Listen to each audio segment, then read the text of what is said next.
Hello दोस्तों। तो आप लोगों के लिए एक गुड न्यूज़ आ गई है। जैसे मैंने वैकेंसी के लिए बताया था आप लोगों से कि वैकेंसी कब तक आ सकती है। आप लोगों का बहुत सारे लोगों का सवाल था कि सर वैकेंसी कब तक आएगी। तो मैंने उसके संबंध में आप लोग बहुत पहले ही बता दिया था, लगभग 20 दिन पहले ही मैंने आप लोगों को बता दिया था कि वैकेंसी सितंबर तक आपकी जो है सितंबर में आ सकती है। और देखिए वैसे ही हो रहा है, बहुत से लोग क्या है जून से हल्ला मचाएं कि वैकेंसी इस महीने आ रही है। जुलाई में भी बहुत से लोगों ने कहा कि हाँ बस इसी हफ्ते में या इसी दिन आ गए। और उसमें बहुत से बड़े चैनल वाले लोग भी थे, बहुत से बड़े बड़े चैनल वाले लोगों ने भी ये कहा कि वैकेंसी आपकी इसी वीक में आ जाएगी, इसी हफ्ते में आ जाएगी। बट मैंने आपको बताया था आज से लगभग 20 दिन पहले आप लोगों को बताया था कि वैकेंसी आपकी सितंबर में आने की संभावना है। और वैसे ही होता दिख रहा है।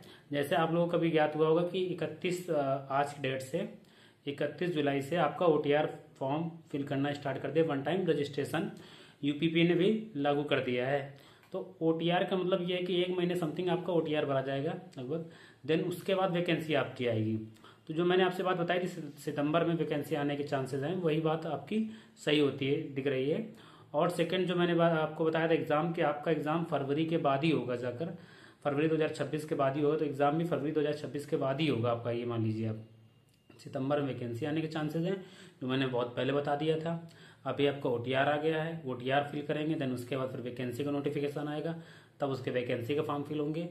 तो जो मैंने बात बताई थी वो मैं बता रहा हूँ कि वो चीज़ें आपकी सही होती साबित हो रही। और ओटीआर के संबंध में देखिए उसमें चीज़ें मैं जो आपको एक वीडियो बनाऊंगा पूरा ओटीआर फॉर्म कैसे भरें। और जो डॉक्यूमेंट्स के बारे में बताया गया ओटीआर के बारे में कि देखिए वो डॉक्यूमेंट्स आपके रहेंगे, जैसे आपका फ़ोन नंबर, आपकी ईमेल आईडी। और ये चीज़ आपकी ऐसी रहनी चाहिए जो ऐसा ना हो कि चेंज करते रहो आप समय समय पे। इनको कहीं नोट डाउन कर लेना अपनी डायरी में, मोबाइल नंबर और आपका ईमेल आईडी, ताकि क्या है कि आपको आगे फायदा रहेगा। और ओटीआर करने के बाद जो आपका पासपोर्ट और जो ओटीआर नंबर आएगा आपको, उसे भी डायरी में नोट डाउन कर लेना। कभी कभी क्या होता है कि हमें चीज़ें नहीं मिलती हैं, तो ये चीज़ आपकी नोट डाउन रहेंगी, रखी रहेंगी। तो आप इनकेस कभी भूलते हैं तो आपको फॉर्म फिल करने में आसानी होगी, क्योंकि ओटीआर एक बार होगा, उसके बाद यूपीपी की वैकेंसी, यूपीएसआई की वैकेंसी, जो भी वैकेंसी आएगी उसी के माध्यम से आपका सारे फॉर्म्स के ही माध्यम से फिल किए जाएंगे। इसके अलावा ओटीआर में आपको बताया कि आपकी जो भी डेटा रहेगा, जो भी डाटा रहेगा, जो भी डाटा फिल किया जाएगा, वो हाई स्कूल की मार्कशीट के आधार पर डाटा सारा फिल किया जाएगा। उसमें बाकायदा मेंशन कर रखा है आपको। तो ये मैंने आपको जो बताया, मैंने जो वीडियो बनाने का पर्पस था, जो मैंने आप लोगों को बात बताई थी कि सितंबर में जो है नोटिफिकेशन आएगा, ये मैंने आपको बहुत पहले बताई थी कि सितंबर में आने की संभावना पूरी है आपकी नोटिफिकेशन। और वही बात आपकी सही भी हो रही है।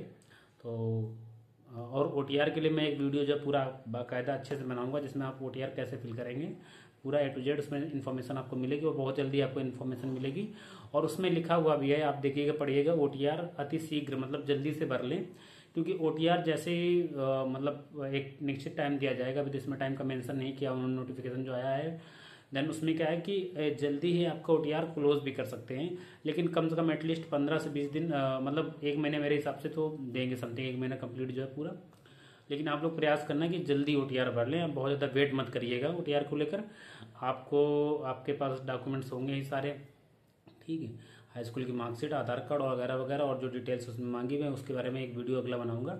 और वो आपका वीडियो शाम तक आ जाएगा, उसमें सारी इन्फॉर्मेशन होगी उसकी, ठीक है। तो आप लोग को मैं यही कहना चाहूँगा कि आप लोग तैयारी को क्या है अपना तेज कर दीजिए, क्योंकि क्या है वैकेंसी बहुत जल्दी आप लोगों को देखने को मिलेगी। इसलिए मैं कह रहा हूँ अपनी प्रिपरेशन जो है उसको मतलब 2x में लगा दीजिए, फुल स्पीड में एकदम कायदे से बिंदास, ठीक है।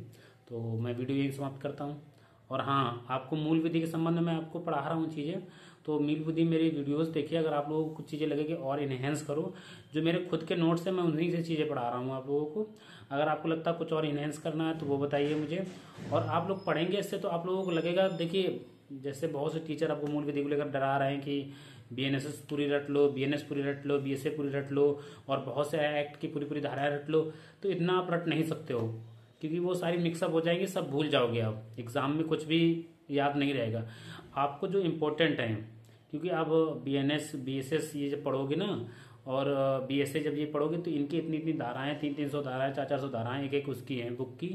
ऐसे जाने कितने अधिनियम में जिनकी 200-300 धाराएं हैं, आप सारी धाराएं नहीं याद रख सकते हो। तो उसके संबंध में सारी चीज़ें बता रहा हूँ, जो इंपॉर्टेंट चीज़ें हैं वही मैं बता रहा हूँ आप लोगों को। तो आप लोग प्लीज़ वीडियो को देखा कीजिए, और जिससे मुझे थोड़ा मोटिवेशन मिले कि मैं चीज़ और अच्छे करके प्रोवाइड करा सकूँ आप लोगों को। तो मैं वीडियो यहीं समाप्त करता हूँ। और आपको ओटीआर को लेकर अगला वीडियो मेरा जल्दी आएगा, जिसमें मैं ओटीआर के बारे में सारी आपको जानकारी दूंगा। Okay, thank you.